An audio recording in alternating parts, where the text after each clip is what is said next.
In July 2025, a quiet revolution began in the farming town of Bobo Dioulasso, Burkina Faso. The ground didn't tremble from conflict, but from the powerful rumble of dozens of new gleaming red tractors. These machines arrived not as charity or foreign aid, but as instruments of a far more radical transformation.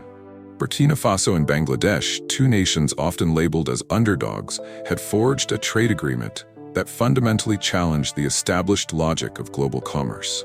This was a deal free from European middlemen, devoid of IMF conditions, and untainted by the subtle colonization often hidden in fine print.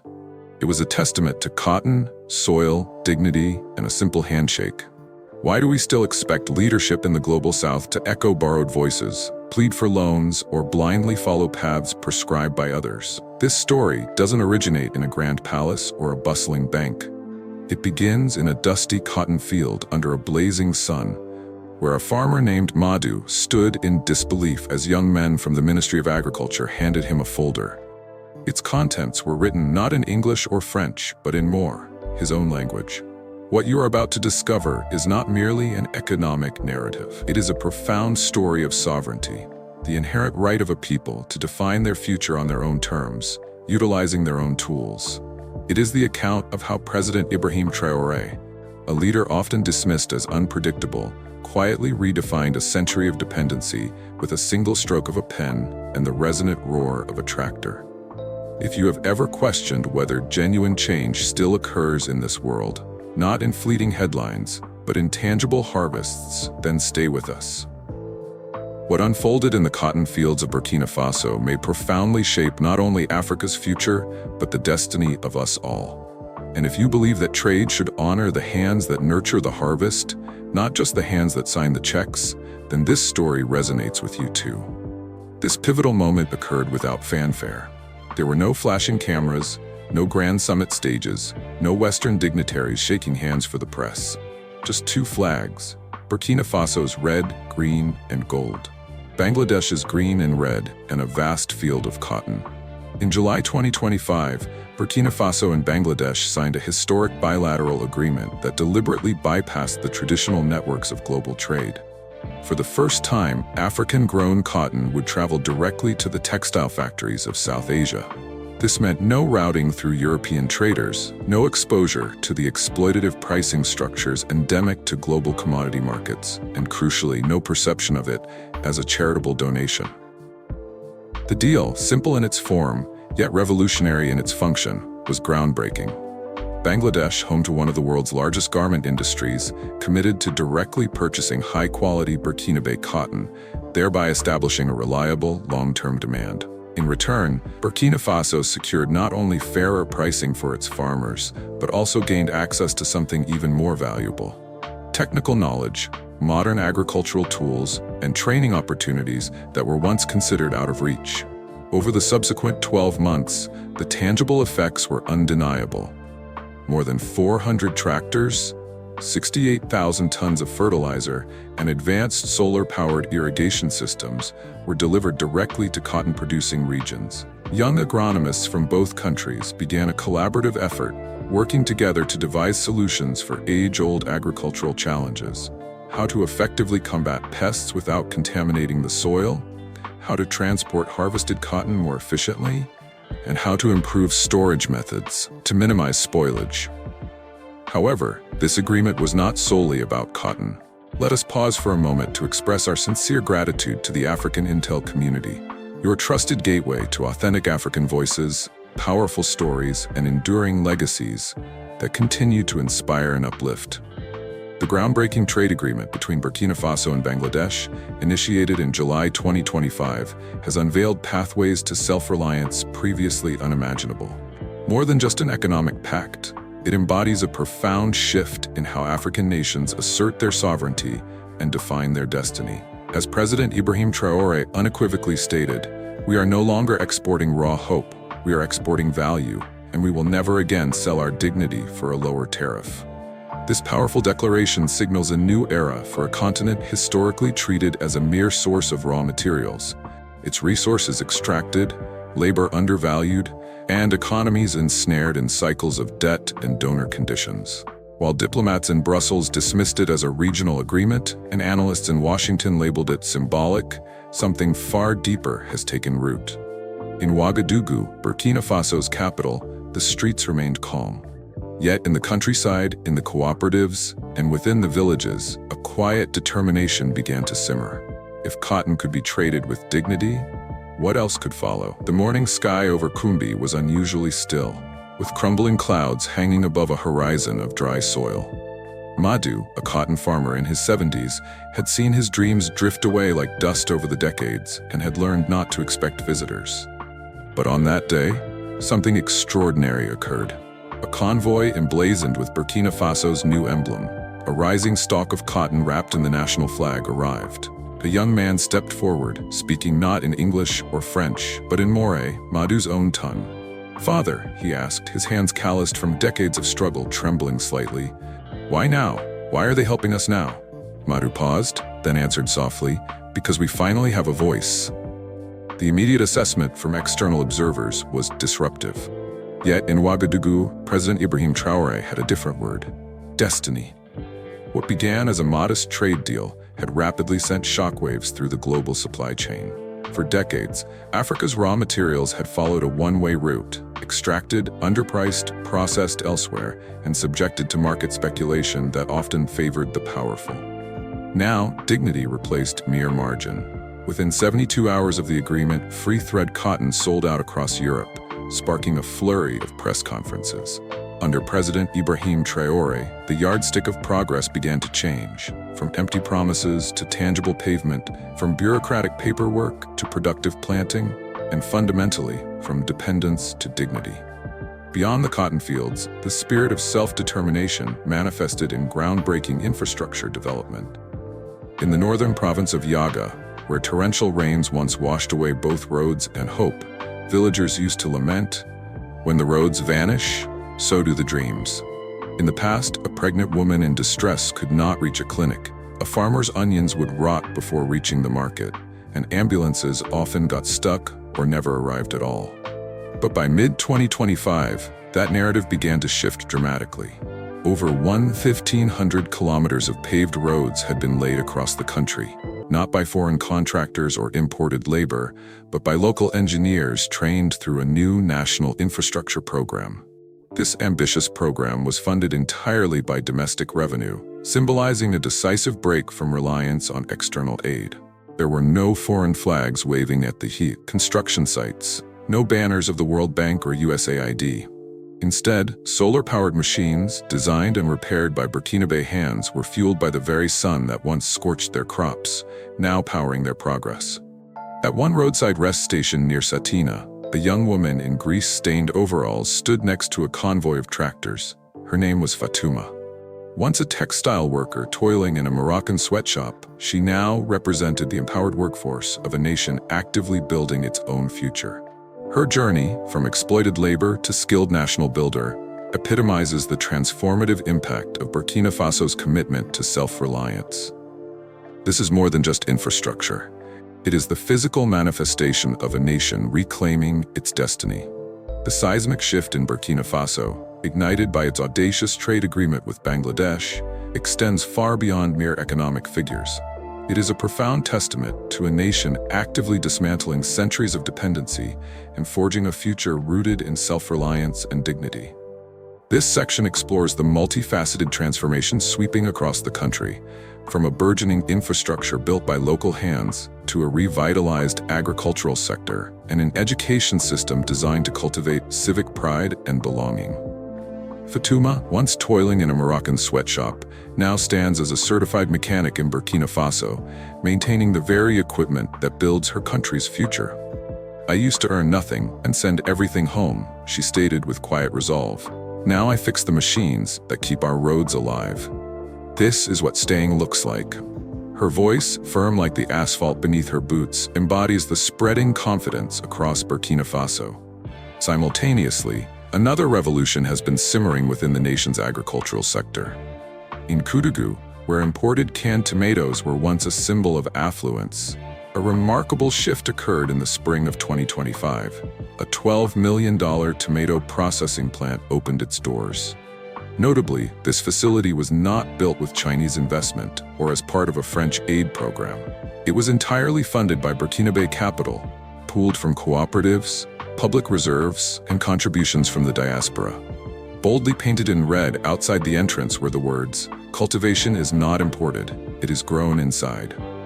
Here's a reminder to please like and share the video and subscribe to our channel to watch more videos on African intel, stories, history, and identity.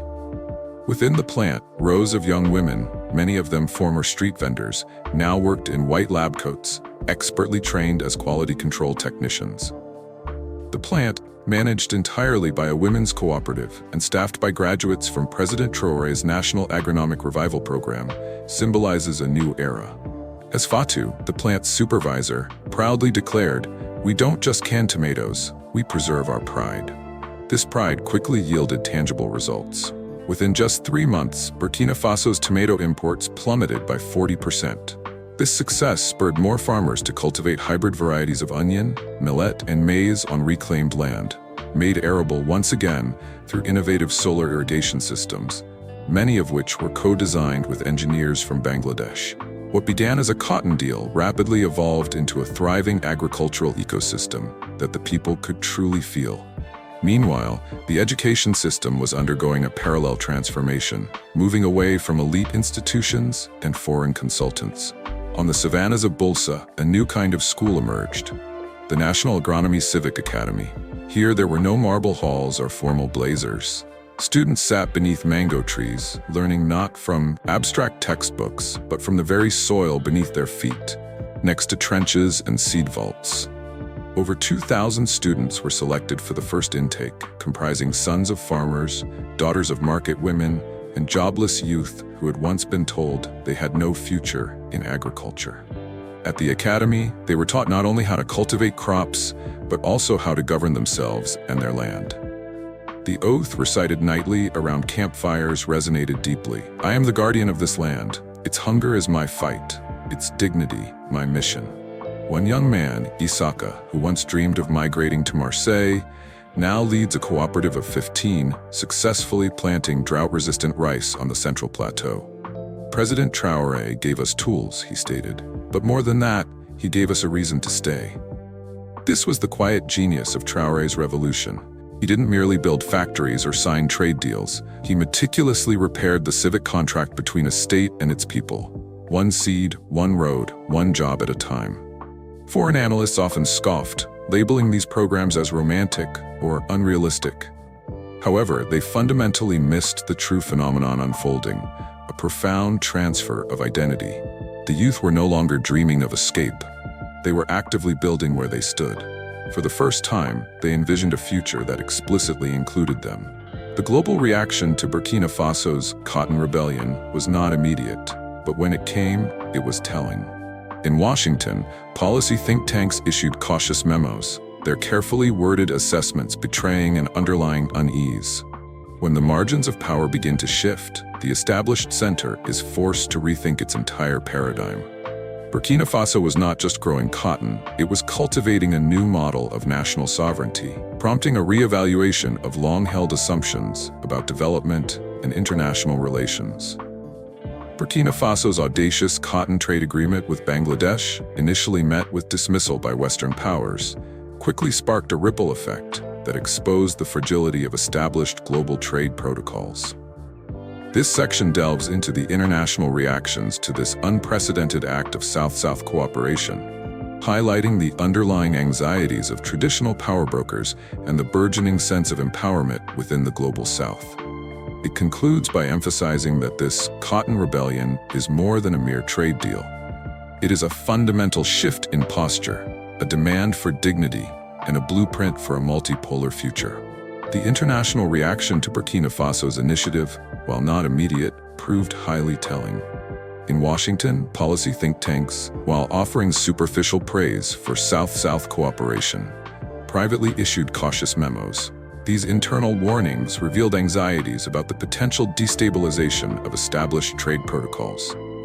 Behind closed doors, lobbyists for Western textile conglomerates pressed for reviews of supply chain risk, not because the cotton was of poor quality, but precisely because it was no longer under their control. In Brussels, the tone was more overtly anxious. A leaked European Commission briefing explicitly referred to the Burkina-Bangladesh Trade Pact as a disruption to traditional influence zones. Another warning circulated that if African producers began trading directly, bypassing European brokers, it could significantly erode diplomatic leverage in the Sahel. In Geneva, the International Cotton Council debated issuing new export standards, but the core issue was not regulation. It was relevance. For decades, global trade bodies dictated the terms. Now, those terms were being disregarded, not through force, but through the demonstrable success of an alternative model. Meanwhile, the mood in the global south was markedly different. In Brazil, the National Cotton Board issued a statement applauding this new model of cooperation, rooted in equality, not dependence. In Pakistan, a former trade minister pointedly asked on live television, "Why have we waited this long to build trade on our terms?" In India, textile leaders promptly requested exploratory talks with Ouagadougou, signaling a desire to engage with this new, direct approach. Perhaps the most symbolic response came from the African Union, which offered Burkina Faso formal observer status in what is now being called the Pan-Sahel Cotton Alliance. This emerging coalition, quietly forming between Burkina Faso, Mali, Benin, and Chad, signifies more than just a trade deal. It is the nascent stage of a new economic bloc. Modest in appearance but bold in its implications, this alliance promises to redefine not only African commerce, but also the distribution of global power and who gets to shape the future. As President Traoré once declared, a sentence now stitched into a square of Burkinabe cotton and proudly displayed in the Bangladeshi Ministry of Trade, "We are not here to borrow power. We are here to multiply it." This powerful statement underscores that the most revolutionary messages are often not spoken at grand summits, but are woven into the very fabric of new, equitable partnerships.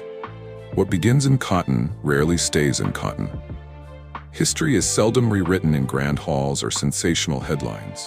More often, it begins quietly, in cotton fields, on dusty roads, and in the hands of ordinary people who collectively decide that enough is enough. What transpired in Burkina Faso was not merely a trade agreement. It was a fundamental shift in posture, from asking to asserting, from waiting to building, from being spoken for to speaking clearly and independently. However, it is crucial to acknowledge that such a profound shift will not be welcomed by everyone. International pressure is already mounting, manifesting through subtle diplomatic warnings, nuanced changes in aid language, and hesitations from the private sector. The very idea that African nations can trade directly, build independently, and partner horizontally without seeking permission is deeply unsettling to those who have long defined the rules of the global economic game. Therefore, this burgeoning rebellion may face significant resistance, not with overt military force, but with insidious red tape, not with declared wars, but with discrediting delays and engineered doubt. This serves as a critical warning. What began with cotton may soon expand to cocoa, gold, lithium, water, and indeed to the very resources the world depends on but rarely honors at their source. If these emerging patterns hold, new alliances will inevitably rise, not based on outdated ideologies but on mutual respect, not founded on debt but on dignity. The future of global trade and power distribution hangs in the balance, with Burkina Faso leading a quiet but potent revolution. The profound transformations underway in Burkina Faso, catalyzed by its direct trade agreement with Bangladesh and its commitment to internal development, offer a powerful lesson for the global community. When a nation successfully feeds its people, educates its youth, and builds its own infrastructure, it fundamentally changes its position on the world stage, becoming both harder to manipulate and impossible to ignore. President Ibrahim Traoré's actions extend far beyond simply signing a trade deal. He has set a profound precedent. Trade is not truly trade unless it honors the humanity behind the harvest. This vision champions a global commerce built on respect, equitable exchange, and the inherent dignity of producers, rather than on exploitative pricing or conditional aid. Burkina Faso's journey demonstrates that self-reliance is the ultimate shield against manipulation. By taking control of its agricultural output, fostering local industry, and investing in its human capital, the nation is building an intrinsic strength that external pressures struggle to undermine. For observers across the globe, from Boston to Bamako, from Nairobi to New Orleans, the critical question has shifted. It is no longer, can Africa rise? The undeniable evidence from Burkina Faso, among other emerging examples, clearly demonstrates Africa's capacity for self-determined growth and innovation. Instead, the pressing question now becomes, will the world let go of its grip long enough to listen? This is a direct challenge to established powers and entrenched systems that have historically benefited from Africa's dependence. It calls for a reevaluation of assumptions, a dismantling of neocolonial structures, and an embrace of a truly multipolar world where sovereignty and mutual respect dictate international relations. This is not just a moment in Burkina Faso's story. It is a challenge to the global order. If this matters to you, then do more than watch. Share it, discuss it, because what starts in cotton may reshape the world. Hembrel. A new fabric, woven from self-determination and dignity, is being sewn across the African continent, promising a more equitable and independent future. Make sure to subscribe to African Intel and tap the bell icon so you never miss an update. Thank you for watching, and until next time, stay informed, stay inspired, and stay connected.